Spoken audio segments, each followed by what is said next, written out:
More music, Kiss 101.7. Ladies and gentlemen, as promised, you know we come through on our promises. The man is in the building. Bow Wow, y'all. Yeah. What's happening, homie? What's going on, man? Man, what ain't going on? That's big things popping around you right now, man. Yeah. You on everybody's radar. Music, movies. Yeah. Is there anything you don't do? Knit. I don't knit. But I think that's okay.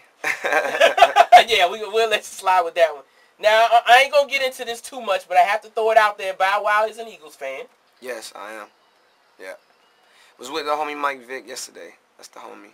Yeah. For real? Yeah. How was that, man? You know, we was neighbors in Atlanta. So he actually lived in my neighborhood in Atlanta. So, you know, that's just ongoing, just, you know, friendships. The homie, glad to see him out doing his thing. Now he back on top, you know. Yeah. Definitely, no doubt. He is definitely back on top right now. Yeah. Anybody who ever doubted whether or not that man was going to regain his skills. Crazy. That's a natural talent, man. That's a God-given talent, man. Hey, no doubt, no doubt. Speaking of God-given talent, man, let's talk real quick, man. I just want to get this out the way. The Cash Money, Young Money situation. You on Cash Money right now, right? Yeah. YMCMB. You know, we represent the whole thing, you know. How did that all come about, man? Yeah, I had a show, and, like, once I got freed off from Sony when I left, you know, I left. It was my choice to leave. Mm-hmm. And, you know, he was the first person that I called, and I reached out to, and I said, yo, I think that, you know, we can make something happen. Let's do it. And he was like, it'll be done in a week, you know, and it was done in a week. Wow. Yeah. That's big. Huge. Now, let me ask you, man, like, with the roster over there, I mean, what's your niche, man? What are people going to be looking for to see how Bow Wow fits into this Lil Wayne, Drake, Nicki Minaj whole situation? I mean, it's really not fit in. You got, you know, 4 superstars.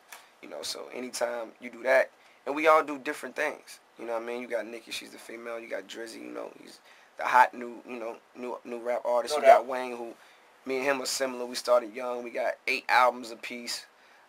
And you know, with me, you know, I do the movie thing too. So we all, even when we line up and y'all see us all together, you would just see the star power each that we all have. That's what makes Cash Money just so unique, is that we're all different. You know, when us 4 were nothing alike, and that's what continues to just make it what it is. Because if all of us was all the same, then it wouldn't be nothing. So you got me, the movie star, the rapper. You got Wayne, the best rapper alive. You got Drizzy, the new hot dude, and you got Nicki, who was holding it down for the female. So no doubt, man. That's real big, because you know a lot of people looked at this as sort of the Miami Heat situation. You know what I'm saying? You put all the superstars on one team. What y'all trying to do? Run the game right now? Yeah, why not?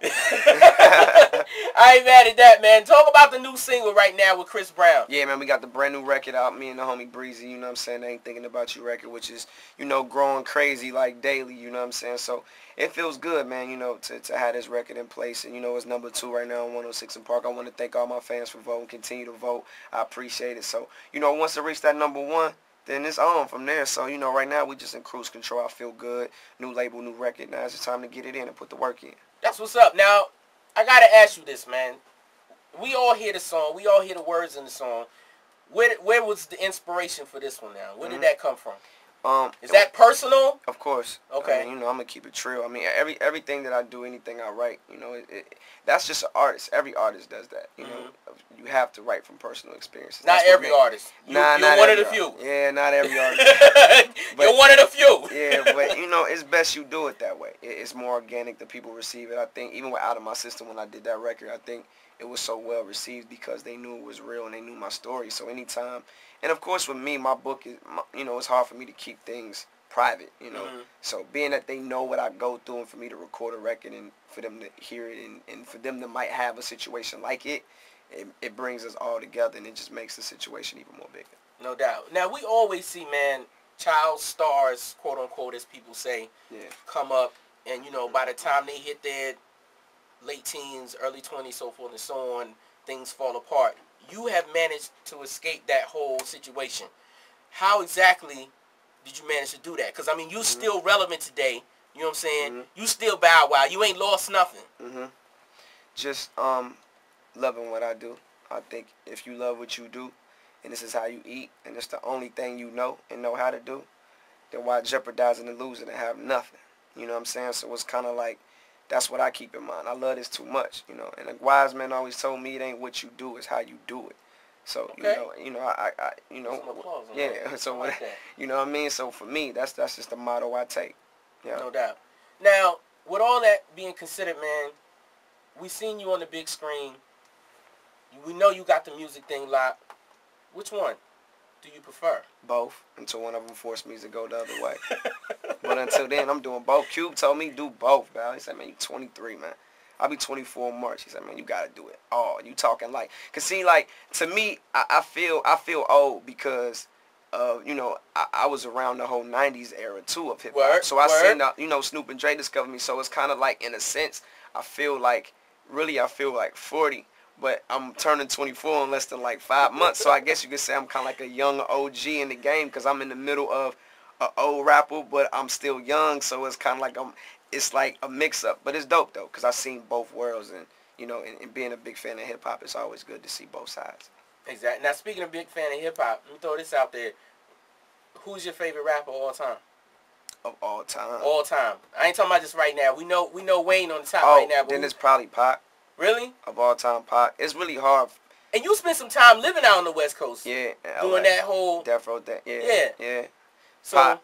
But it's hard for me to just say one because I'm like, I love LL Cool J just because of like the similarities between me and L. You know, starting off young and, you know, having a dominant female fan base and, you know, and just him still being here. Now he got a TV show and he's still here. You know what I mean? And longevity is what you want in this game. You know what I mean? And, he's been able to do that for 30 years. You know, I've been able to do it for 10, so I got 20 more to go. Speaking of that, man, what else, what other aspirations do you have? I mean, because you pretty much done, I won't say done it all, because, I mean, I'm sure there's more out there you want. But what else does Bow Wow want? Like, when you look at your career, and when you see a LL 30 years from now, what do you want 20 years from now? What do you want to see? To be the best, period. Okay. To be the best. Everybody gets that turn. You know what I mean? You don't stay number one forever. True. You know what I mean? So, you know, the belt is up for grabs every year. It's just about you putting in the work, going hard, and doing it, and dedicating yourself. So, the next couple of years, y'all gonna probably see my grind and my ethic just step up 10 times harder. You know, and ain't no room for complaints or mistakes. You know what I mean? It's just, you gotta just put that hat on and put your soldier gear on and go in the battlefield and do what you got to do. So, that's what we all train to do. No doubt. Speaking of doing what you got to do now, you mentioned the situation, you know, with the former record label. You walked away from that. Correct.